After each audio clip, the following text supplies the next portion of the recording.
The Chinese New Year is coming up, and with today's update for Eve Echoes, we have quite a number of things going on in the event tab, the storefront, and of course the new Lancer Dreads. But for today's video, we'll be taking a look specifically at the event related stuff, which I've only had a brief chance to look at so far earlier today. But before I get started, don't forget to like, comment, subscribe and share this video. Yeah, I know that's the typical YouTuber line, but hey ho, it might work out, it might not. But anyways, let's get started, shall we? So first and foremost, as we head over to the event page, we'll see that we have our typical header page for the entire event, that is the Dragon Chant, whereby it summarises everything that's going on in the event, that being Dust Years, Lancer's debut, Home Returning Festival Reward, Festival Gift, the ship rental project and the store. We'll be working our way through these one at a time as we go, starting of course with Dust Years. Now Dust Years appears to be a compilation of the previous events that we've done in the past. That is over the past year by the looks of it, because the first avatar, you'll notice, is to do with the AI nanocore. So of course if we go into contact, the first mission here is going to be a dialogue mission. From what I've read, you will be getting a mixture of dialogue missions and actual go out and shoot stuff missions. As I said, I've not actually done any of these missions yet, but it'll be the same thing that we're typically used to. The rewards up here are going to be Jade Dragons, some compilers and a medal at the end. Now, these Jade Dragons are going to be quite important because they are the currency for this event. And the good thing I like about this event already is that this isn't a luck-based event. The currency that you get is something that you can spend. It's hard to describe, but it's not luck-based this time around. So that is a small little bonus. Next up on Festival Gift, we have what is another lucky system, as it were. As you can see, there's a grand prize system. If we head to the mall, or the mall, however you guys pronounce it over there, over here in the UK it's just a shop, but over in the mall, if we head over to the Home Returning Festival store, we'll notice that in the text for each of these that's in the current store, it says open to receive all items then there. There's also a chance of winning a lucky prize. Now that lucky prize is exactly what we see right here, one of these three ships. This appears to be changing on a regular basis, so as we can see, tomorrow's grand prize is going to be an Anaconda, not a Sci-Fi. So it looks like every 24 hours these are going to refresh, so you might be in for a chance of winning one of these big new fancy ships. So if you buy anything off the store, you want to make sure that you open these things off the store when that timer is refreshed and there's something new there. There's no point opening anything if there's nothing on this page for you to win. Yeah, that's as simple as it sounds, just a little lucky system right there. I guess it's the only lucky system they can do with the new laws coming into place over in China. But anyway, moving on, we have the ship rental project. Some of you might have seen this before, and some of you that are newer to the game might not have seen it. What the ship rental project is it's a way for you to use the ships that you don't typically use all that often. For example, if I click on the Federation Navy Academy one here, that has 2 main combatants, 1 defender and 2 electronic warfares. What you do here is you select each of those ships, so let's say 2 combat cruisers, 1 defender ship like a Guardian and some electronic warfare ships. What you'll do is you'll just fill out this chart, allocate some of your ships that you're not actively using, and for the next however many hours, depending on what quality of mission you chose, that ship's unavailable. But at the end of it, you get some rewards. Now, I might do a bigger video into how the ship rental project works a bit further on. That kind of depends. I don't know if I'm going to do a video dedicated to this, but I might do. Let me know in the comment section below. Would you benefit from a video dedicated to the ship rental program? Because when I've got a bit more time on my hands at the weekend, I wouldn't mind doing one. But anyway, that's just another place to earn some ISK, and just as importantly as ISK, Jade Dragons. Again, this is the currency for this particular event. And of course, later in the video, we're going to be looking at what there is in the store that you can spend the Jade currency on. Moving on, we have the Lancer's debut. If you haven't launched your PI yet for this day, don't.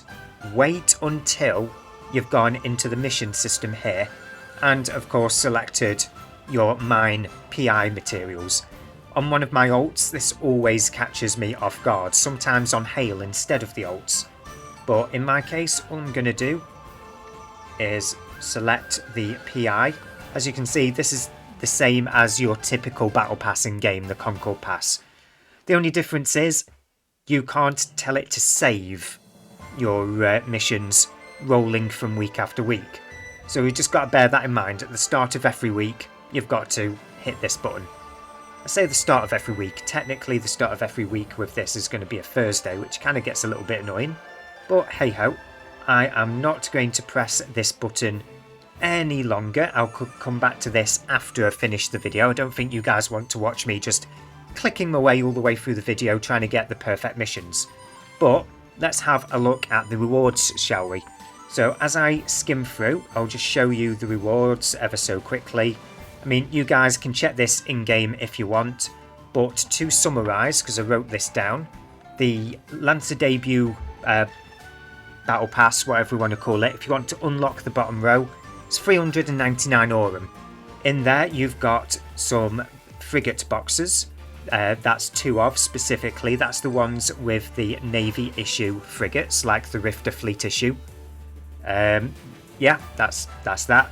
You have the Dragon Chant Lancer boxes, of which there were 10 in here. Now, this is the typical box that we've gotten used to in the game so far, like the Sci-Fi box. So in here, you've got the brand new ships, because of course they're available in a box. These are all the Lancer ships. As I alluded to earlier, I'll be doing a dedicated video for the Lancer ships at a later date, when I've actually had a chance to understand them and what their purpose is. Alongside them, we also have boxes for the weapons that they carry, the nice special annihilation weapons, whatever you want to call them. And of course, a bunch of other random rewards. If we click into here, it'll tell us the chances of getting all the good stuff.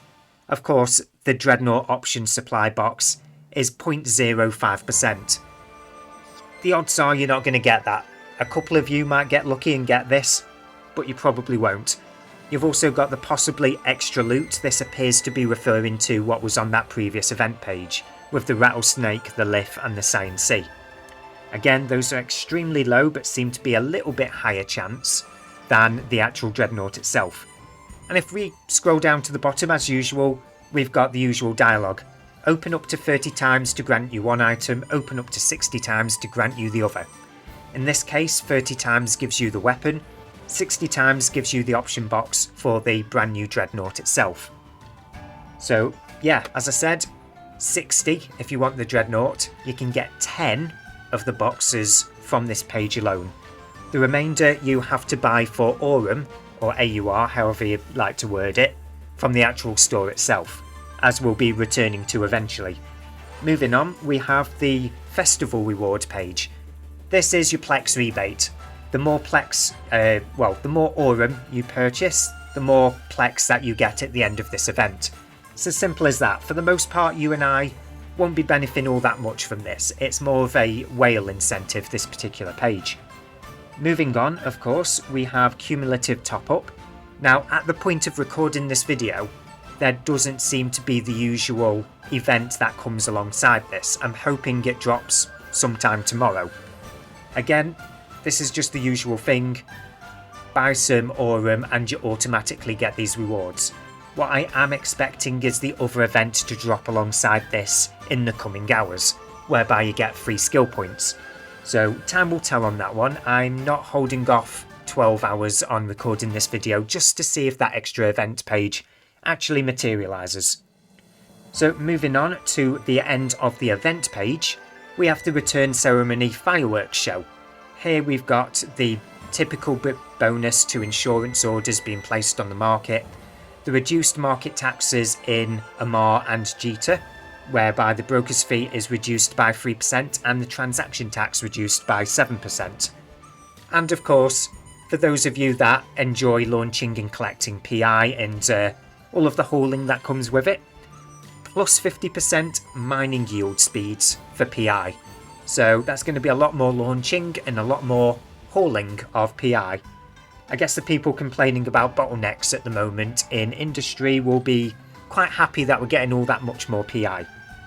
Let's move along now into the store area. So of course we've already been in here once, but we'll just skim through here one more time. So we have the Dragon Chant box, which goes for 110 Aurum. Odds are, if you want to go and buy yourself a brand new Dreadnought, the Lancer Dreadnoughts, you're going to have to buy 50 of these boxes to be able to be guaranteed it.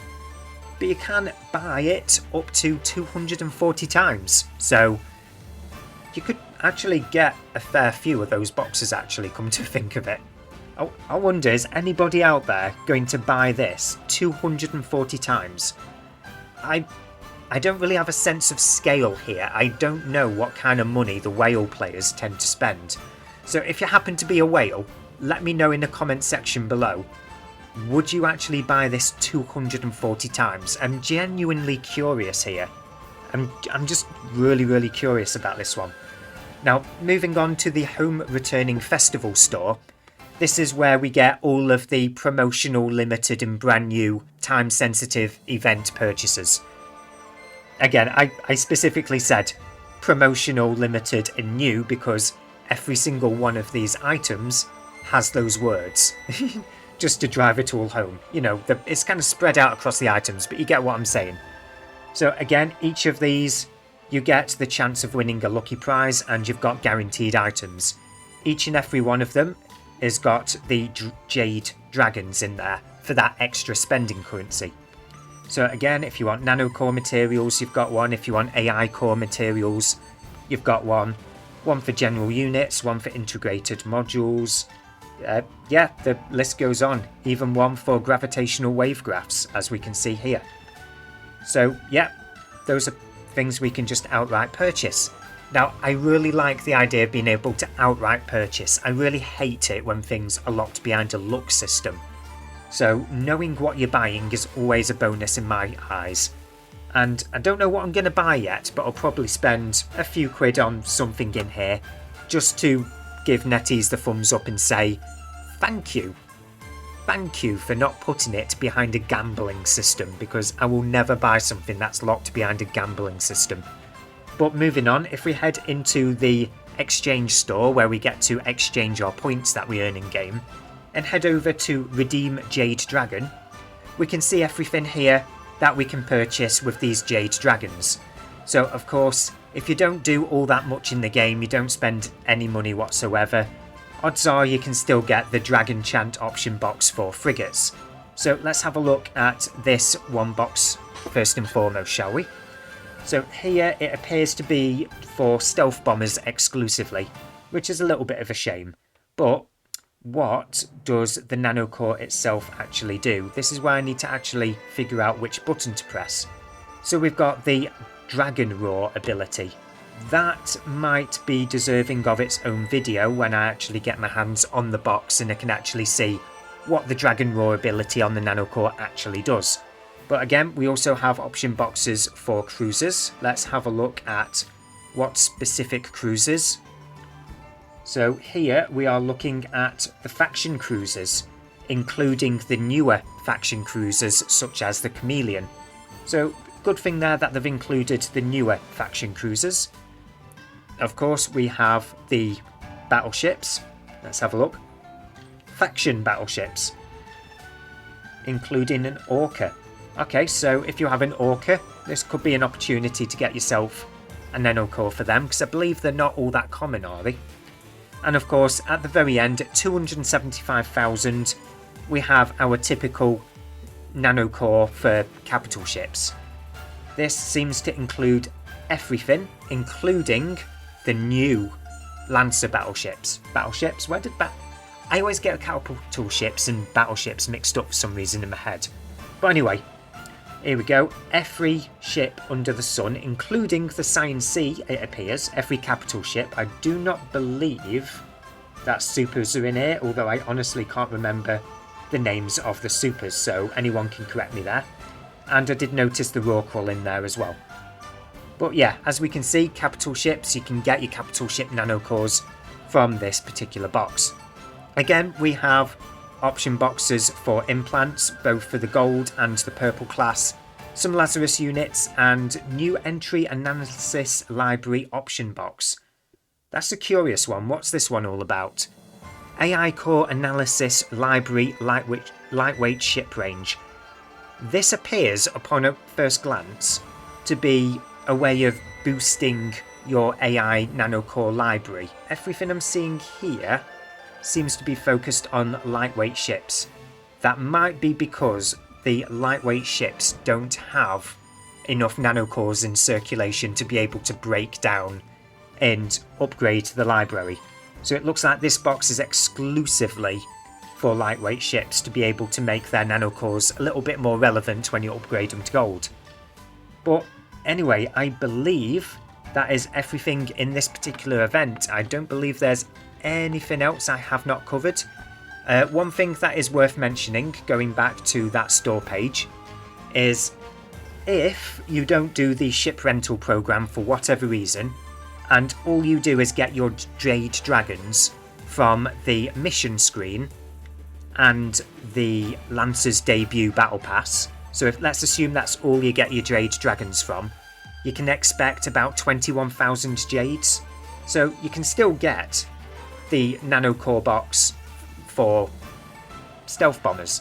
I keep forgetting words. I don't know why I do videos so late into the evening, because words just escape me. They always manage to. But anyway, yeah, that's what you can get with that 21,000, a bunch of Lazarus units, and this particular option box. Me personally, what do I expect to actually get enough Jades for? It all depends on the ship rental program, how many points that actually yields. I know the odds of me actually getting the option box for the capital ship are astronomically low, because the odds of me actually spending that kind of money are non-existent whatsoever. Maybe an implant box? I mean, I could always use a new implant for when I get around to doing more implant tutorial videos. But anyway, I might as well cut the ramble there. Thanks again for watching all the way through to the end, everyone, for those of you that have stuck around. And yeah, let me know if there's anything in this event that's really caught your attention. Are you really satisfied with this apparent change in direction, with them moving away from a luck-based system to just a hard currency whereby you know what you're looking at? Let me know. In the meantime, I bid you fly casual in New Eden.